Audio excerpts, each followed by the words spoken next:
Bismillahirrahmanirrahim. Assalamualaikum warahmatullahi wabarakatuh.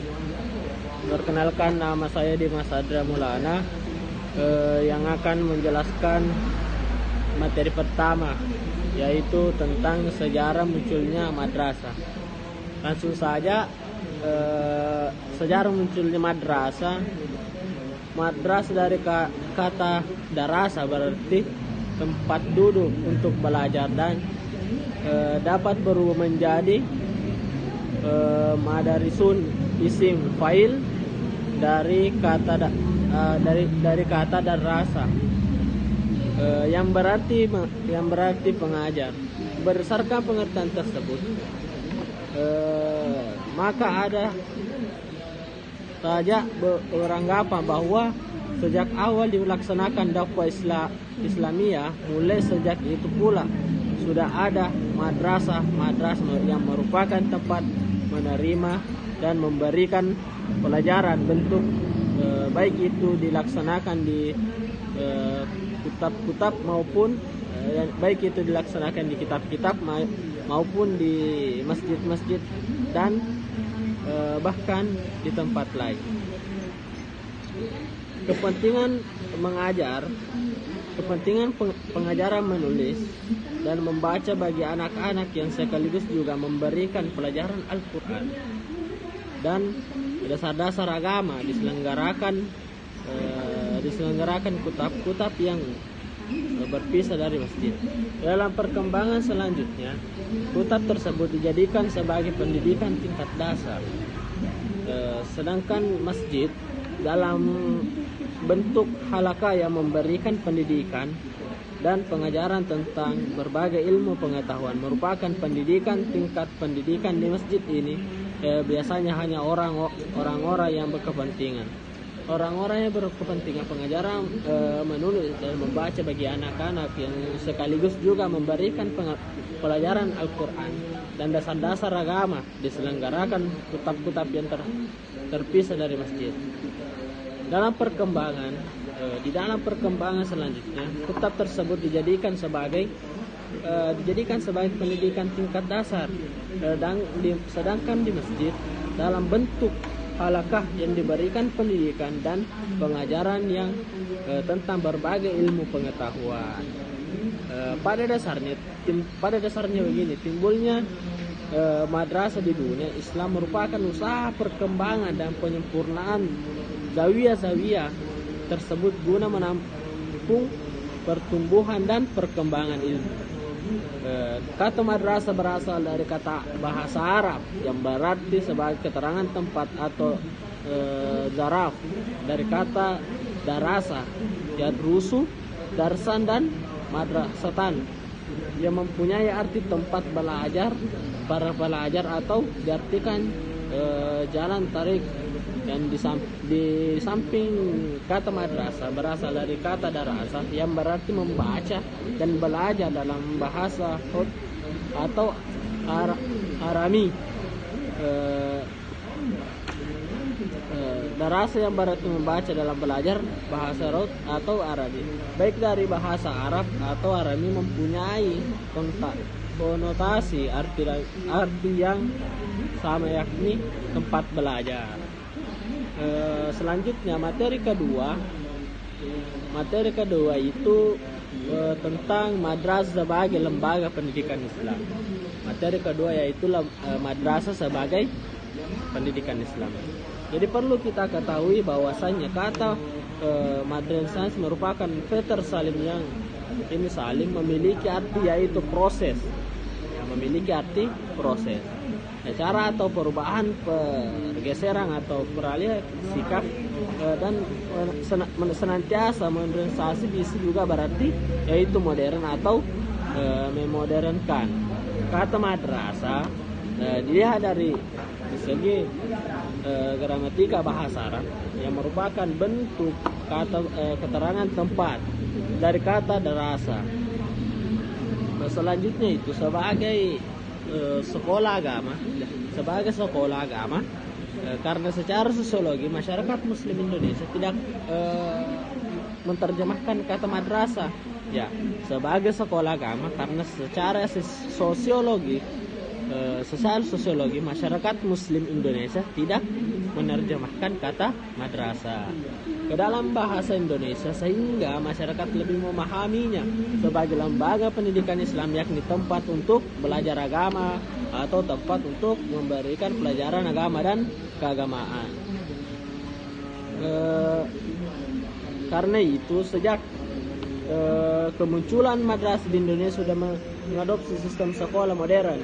Ya, berarti artinya di sini sebelum munculnya sekolah madrasah di Indonesia sudah ada dibuatkannya itu tentang sekolah modern dengan ciri-ciri yang digunakan sistem kelas, pengelompokan pelajaran menggunakan bangku dan dimasukkan pengetahuan umum sebagai bagian kurikulumnya.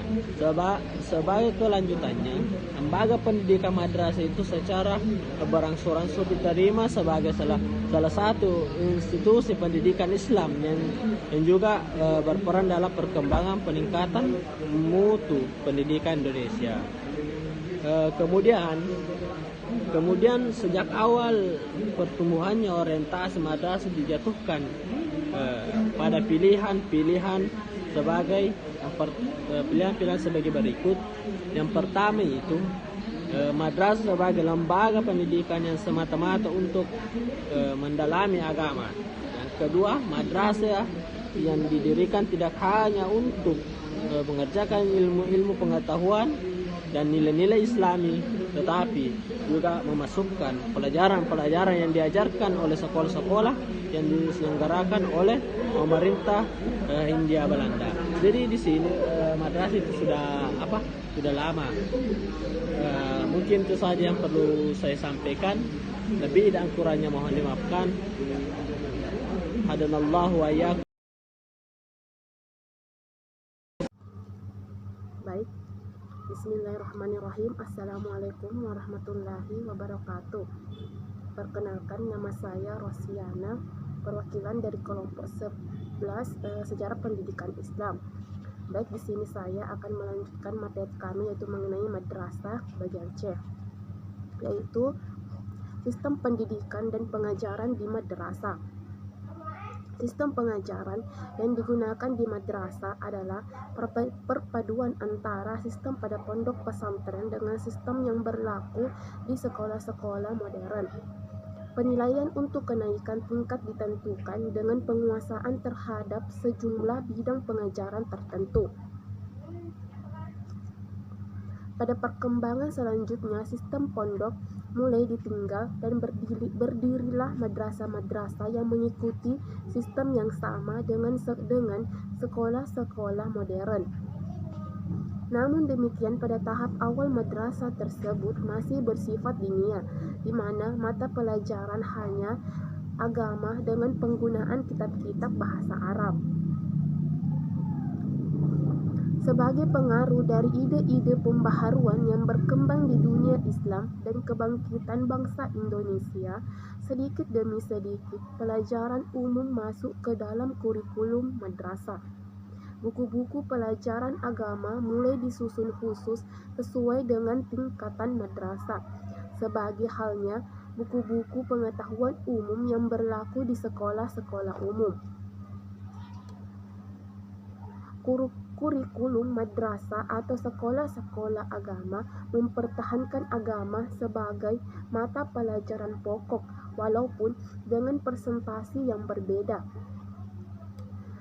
Kriteria ditetapkan oleh Menteri Agama untuk madrasah-madrasah yang berada di dalam wewenangnya adalah harus memberikan pelajaran agama sebagai mata pelajaran pokok paling sedikit 6 jam seminggu.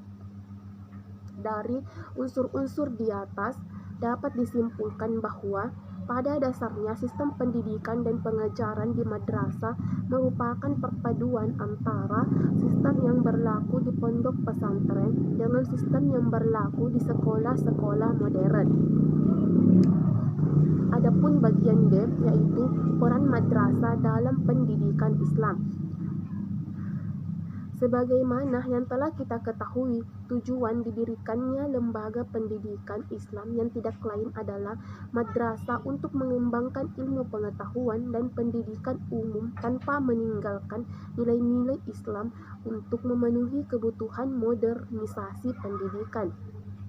Merupakan suatu upaya untuk mengembangkan sistem pendidikan itu sendiri agar sesuai tuntutan dunia. Sistem pendidikan dan pengajaran di madrasah adalah perpaduan antara sistem pada pondok pesantren dan sistem pada sekolah-sekolah umum yang berlaku pada sekolah modern. Kurikulumnya masih mempertahankan materi agama walaupun presentasinya yang berbeda. Peran madrasah dalam pembangunan, khususnya bidang pendidikan, sangat strategis. Keberadaannya di pelosok-pelosok pemukiman memungkinkan warga menyekolahkan anaknya guna mendapatkan pendidikan. Selain pendidikan formal, madrasah pun memberi bekal pengetahuan agama yang membentuk watak beriman dan bertakwa kepada Tuhan Yang Maha Esa. Untuk itu, keberadaannya di tengah masyarakat sangat dibutuhkan guna mendukung akselerasi peningkatan kualitas sumber daya manusia. Madrasah selain menjalankan kurikulum nasional juga menambah kurikulum keagamaan dan keterampilan yang dibutuhkan siswa, yakni dengan melengkapi fasilitas penunjang pendidikan. Tentunya semua itu untuk mendukung pengembangan pelayanan pendidikan berbasis madrasah yang lebih unggul dan berkualitas. Oleh karena itu, peran madrasah dalam mendidik dan menciptakan manusia yang berakhlak baik dan dapat bersaing dengan dunia yang semakin berkembang dan menjawab tantangan modernisasi ini sangat penting, karena banyak orang tua sekarang hanya melihat dari aspek keluaran yang dapat siap pakai dalam pekerjaan saja dan mengesampingkan pendidikan agama. Baik, itulah yang bisa saya sampaikan. Sekian dan terima kasih. Wassalamualaikum warahmatullahi wabarakatuh.